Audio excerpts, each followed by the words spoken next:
The writing analysis provided us with our teaching structure, and the criteria on the assessment sheet were placed under 4 headings: sentence structure, morphemes, past and present tense, and singular and plural.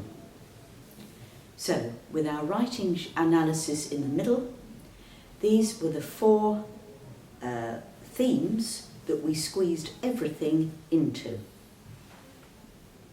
Each teaching structure had a heading or strand, and each has increasingly more complex activities. For each learning objective, we created a PowerPoint teaching IT game, and we produced additional teaching resources, board games, IT games, reading books, worksheets that consolidated the new learning objective and revised previous ones. This provided a building structure to the programme, which we then divided in the programme into 10 units.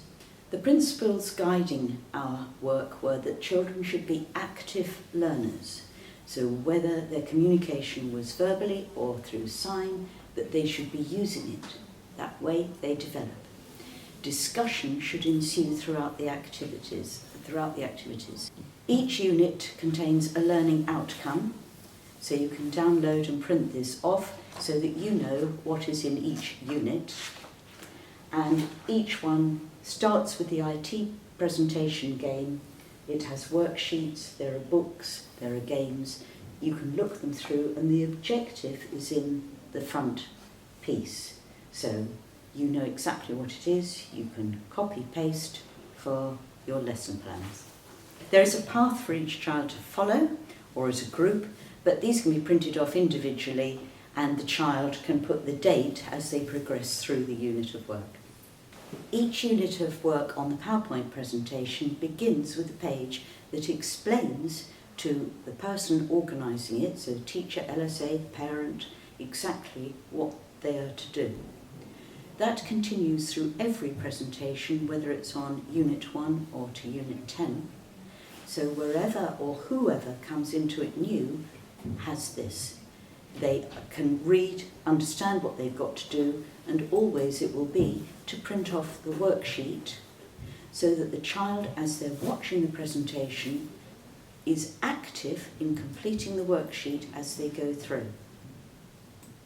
I'll take you through the teaching structure, and I've left in the middle the writing analysis sheet to remind you that we have taken all these clauses from what we are analysing their writing from. Sentence structure begins with who does what, then pronouns, adjectives, and so on. This is an example of Unit 1, the second IT programme presentation. Who does what? Jack cooks soup. On every worksheet the child completes, a pencil comes in, which is their signal to then write. They write in what they think, and then the answer comes up, were they right or wrong. As it progresses, we hope we've made it so the child can become very confident, because there is minimal writing to do, and they can copyright. The word will be somewhere on their worksheet. Because we're trying to build confidence here, we're also asking them then to read it aloud, either in sign or in speech, whatever their preferred communication mode is. Because until this word order goes in the brain, it's not going to come out of a pencil the other end of their hand. There were some problems I encountered in teaching English through BSL. And they were that there's not always a one-to-one word correspondence between a word and a sign. Up until now, 1 sign, 3 words. Sentence structures vary. Where's the boy playing? Boy play where? BSL expresses the interrogative and the negative through non-manual features. BSL doesn't use tenses to denote time. Amy walks today, Amy walks yesterday, but walk is still the same sign. They don't do the S for third person, they don't do the ED for past tense, so that needed to be taught to them that English does do that. Plurality in BSL is denoted by quantity, but the noun remains the same. So you would have one dog, 4 dog. Dog remains the same. You have to teach them that in English you add an S or ES, or the word changes from child to children. BSL doesn't contain many of the function words. To, at, was, the, a. So those, if they were reading back, had to be finger spelled because there's no correspondent. So reading English in BSL therefore involves finger spelling words for which there's no sign equivalent. Morphemes is the next one. So again, we've got the worksheet, the analysis in the middle. We began with compound words. Why? We were trying to get the children to look at words and know their meanings. So we began with things like sun hat, peanut, snowman, so that as they gradually built up their vocabulary, we could put 2 words together and sometimes they made something quite different.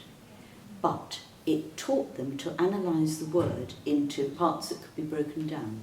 Past and present tense, we began with the concept of first and afterwards, and we have a picture of a child undoing their shoes and another one with a pair of socks. They were asked to put which would come first, and whichever way, and they can cut out the pictures, they can put them one way or the other. The wonderful thing is nobody can be wrong because it's how they explain it. If he put on his socks first, he's getting dressed in the morning. If he's taking off his shoes first, he's going to bed at night. So they're both right, yippee.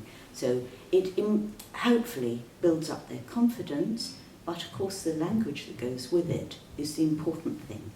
So whichever way they put the pictures, you can then give them the language. Oh, he's starting to go to bed. Lovely. Take off the shoes first, then the socks. Then we introduce the regular past ed on the end of words, jumps, jumped, and so on. Singular and plural. Introducing S to common plural nouns, cat, cats, well, 1 cat, 6 cats. To less common nouns, words like mountain, mountains, and so on, which can be brought in with the national curriculum. In fact, the national curriculum was very much a guide to a lot of the teaching of this, because it would be things that they've encountered. Alongside our resources is the web IT games. We call it the secret corner.